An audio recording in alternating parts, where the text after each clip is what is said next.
Et bienvenue à un nouvel entretien, conversation avec un ami aujourd'hui. Alors, je vous présente mon nouvel ami, Jean-Charles Chabot. Hello! Salut Jean-Charles! Salut France! Je dis que c'est mon nouvel ami parce qu'effectivement, je suis venue rencontrer Jean-Charles il y a peut-être une couple de mois de ça. Ah, c'était au printemps. Printemps. Je suis venue rencontrer Jean-Charles parce que je me disais, ça fait plusieurs années que je le réfère sur mon site internet comme hypnologue et je l'avais pas rencontré encore et on allait partager la scène ensemble à Inspire-toi. Et je me suis dit, je veux voir de quoi il a de l'air, ce gars-là. Fait qu'il a l'air de ça. Et quand je suis arrivée ici, il m'a raconté une histoire tellement fascinante que je veux absolument qu'il la partage avec vous. Parce que Jean-Charles, tu as été très malade, toi, quand tu étais plus jeune. En fait, ça fait pas très longtemps. En plus, en 2009, tu as le diagnostic. Mais un diagnostic de maladie dégénérative, mortelle, incurable. Une maladie auto-immune, la sclérodermie, qui peut, selon le type de sclérodermie, peut mener effectivement à la mort. Peut mener, parce que c'est pas le cas c'est pour parce tous. qu'éventuellement, c'est là que ça mène. Dépendamment, mais tu as une maladie plus diffuse. Ça dépend du degré de comment sérieux c'est. Et puis toi, tu étais à quel degré? Moi, écoute, quand j'ai rencontré le médecin, ça allait pas fort. Puis le médecin n'était pas très... puis même moi, intérieurement, honnêtement, je pensais pas qu'il me restait plus qu'un an à vivre là où j'en étais parce que j'avais beaucoup de poussées de fièvre, j'avais perdu du poids déjà. Je suis pas gros en partant. Mais non, il faudrait pas que t'en aies beaucoup. Ouais, c'est ça. Et puis bon, ça allait vraiment pas. Des douleurs chroniques, quand t'as pas vécu de douleurs chroniques, tu sais pas vraiment c'est quoi. Et moi, ça avait été vraiment... Fait que, tu sais, j'étais rendu à un point, j'avais vraiment plus beaucoup d'énergie. Je marchais en pingouin, tu sais. On était rendu même à avoir une équipe de réadaptation pour réadapter de la douche pour que je puisse prendre ma douche, rentrer dans la douche, des ustensiles pour manger qui étaient adaptés parce que même mes mains, ça s'est rendu, j'avais plus de mobilité. J'étais pas capable de fermer ma main gauche plus que ça. C'est quoi exactement la sclérodermie en termes de maladie auto-immune? C'est relié aussi à la peau? À la peau qui se durcit. Ça peut affecter aussi les articulations, les joints. C'est comme si, à quelque part, ça problématique au niveau du collagène, en fait, donc la peau puis l'aspect auto-immune, c'est comme si, en fait, ton système immunitaire qui joue contre toi, qui se rebelle contre toi. Ouais. OK, puis ça t'amène vraiment dans un état dégénératif, c'est-à-dire à un moment donné, tu te serais retrouvé à peut être capable de marcher. Oui, c'est ça. C'est comme si les fonctions sont vraiment mobilisante. Puis qu'il y avait justement un ami que j'avais connu j'ai oublié son nom, mais c'est comme il m'avait supporté au début, puis après ça, il est mort, je pense, l'année d'après, en fait. Que c'est comme ça, lui, il était rendu là, il y avait des difficultés. Parce que l'affaire, c'est que ça affecte aussi tous les organes internes, les poumons, le cœur et tout ça. Fait qu'à un moment donné, c'est comme si ça ne fonctionne plus. Tout se crispe, puis le fonctionnement ne marche plus, puis ça arrête. Alors, ton corps t'abandonne complètement au fil du temps. OK, j'aimerais ça qu'on fasse un petit rewind parce que ça, le diagnostic est tombé en 2009 et t'arrivais d'un long contrat en Chine. Qu'est-ce qui, pour toi, a peut-être provoqué ça? En fait, l'histoire que... Ce qui s'est passé vraiment, c'est que moi j'étais en Chine, je faisais de la formation en entreprise. Tu sais, j'avais la belle vie. Honnêtement, j'avais la belle vie. Je venais juste de me faire une copine avant de partir.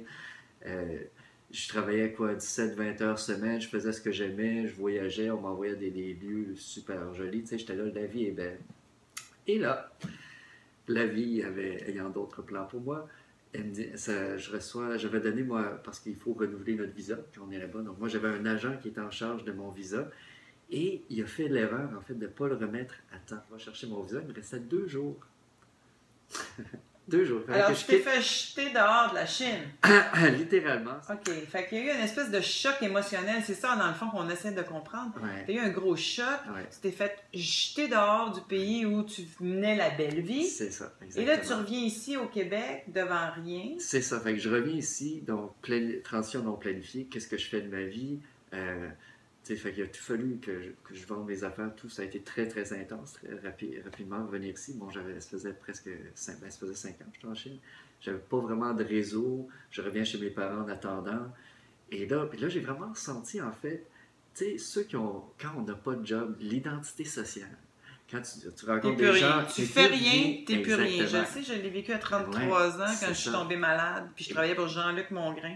Je me retrouve à la maison à plus rien faire. Et là, c'est comme, je réalise à quel point on est identifié à qu'est-ce qu'on fait dans la vie. Parce que quand tu fais plus rien en Occident, t'es plus rien. Exactement. Et ça, puis ça a été un bel apprentissage de me détacher de ça, puis d'être capable de rencontrer les gens, de dire ouais, je suis en transition, mais tu sais, ça va, tu sais, c'est OK. Mais à quelque part, j'avais quand même ce. Qu'est-ce que je vais faire de ma vie, tu sais, à quelque part. 2 mois passent et là, je commence à avoir des douleurs. Ça a commencé en arrière du genou droit. Je me rappelle, j'étais dans ma chambre là-bas. Pas ça, genou droit. Après ça, genou gauche. Puis là, assez rapidement, j'avais de la difficulté même à me lever. Pour me lever, il fallait que je pousse sur mes genoux pour me lever. Je ne pouvais pas juste me lever normalement. Je sais pas, c'est bizarre. Et là, rapidement, ça se développe, ça se répand. Puis là, je commence à avoir des poussées de fièvre. Là, je vais voir un médecin. Le premier médecin me regarde et dit c'est de l'arthrite, à un niveau plus avancé. Des crises d'arthrite Ouais, rhumatoïde, c'est ça, comme exactement. beaucoup de gens font. Ils voyaient ça comme ça. Fait que là, ouais, bon, je regarde ça, je dis, ouais, c'est pas trop encourageant, tu sais, de l'arthrite, je suis bon, 34 ans. Et puis là, ça continue à dégringoler, les douleurs. Puis à un moment donné, j'étais vraiment plus capable. Je retourne à l'hôpital, je passe 12 heures à l'hôpital Maisonneuve, je vois le médecin 5 minutes, il me regarde, il dit, ouais, c'est de l'arthrite, rhumatoïde. Il dit, on va t'envoyer un rhumato. Fait que là, on m'envoie un rhumato, j'attends encore pendant 1 mois, peut-être même un peu plus, ouais. Et puis là, la rhumato me voit, puis elle dit, ben non, c'est pas de l'arthrite, monsieur, c'est de la sclérodermie. Bon, ben, qu'est-ce qu'on fait avec ça? Elle dit, ben, il n'y a rien qu'on peut faire. En fait, on peut vous donner des antidouleurs, des anti-inflammatoires, mais c'est tout ce qu'on sait qu'on peut faire par rapport à ça. Fait que là, avec... Et là, toi, comment tu te sens là, quand tu reçois ça comme diagnostic à 34 ans, là, que tu vas tomber dans un état d'invalidité totale en peu de temps? Honnêtement, je me sentais plus mal pour mes parents. Parce que j'étais rendu à un point, bon, ça allait pas bien, mais je sais pas. Oui, je n'étais pas encouragé, c'est pas le fun. Je n'étais pas dans un état. Non, mais je comprends, mais y a-t-il un état de choc de recevoir le diagnostic? Je m'en doutais que c'était pas. Tu sais, ça n'a pas été, oh my God, intuitivement, je sentais que ça se dirigeait là. Ça n'a pas été, ah ouais, ça a été comme. Okay.